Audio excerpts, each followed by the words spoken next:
Dans le domaine de la santé, le Conseil national des psychologues, en collaboration avec le ministère de la Santé, a procédé à la remise officielle des premières cartes professionnelles aux psychologues autorisés à exercer. La cérémonie a eu lieu à la direction des établissements privés et des professions sanitaires et elle marque un tournant dans la régulation du métier. Générosa Quadio était sur place.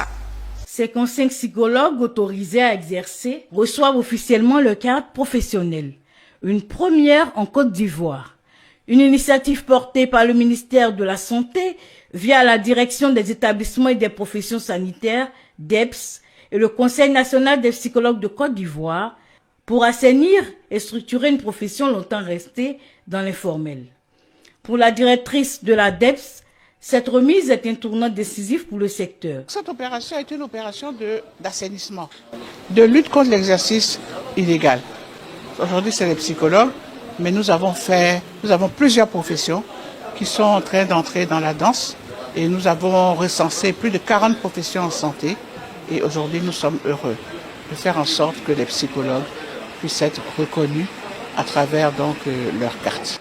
Cheville ouvrière de ce projet, le Conseil national des psychologues de Côte d'Ivoire, l'une des organisations des psychologues, a pris une part active dans l'élaboration des textes et dans sa mise en œuvre.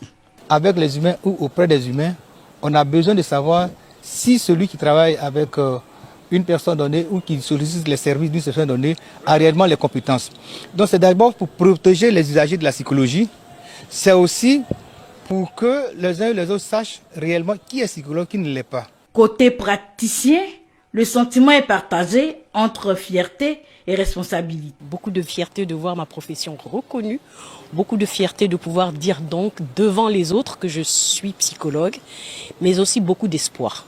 Parce que ça signifie que quelque part, c'est une profession qui va pouvoir avancer, qui va permettre par exemple qu'à la fonction publique en Côte d'Ivoire, enfin, on puisse embaucher donc des psychologues. Avec cette première vague de cas professionnels, la Côte d'Ivoire engage une nouvelle dynamique pour renforcer la santé mentale. Un pas de plus vers la reconnaissance et la valorisation de tous les acteurs du secteur psychologique.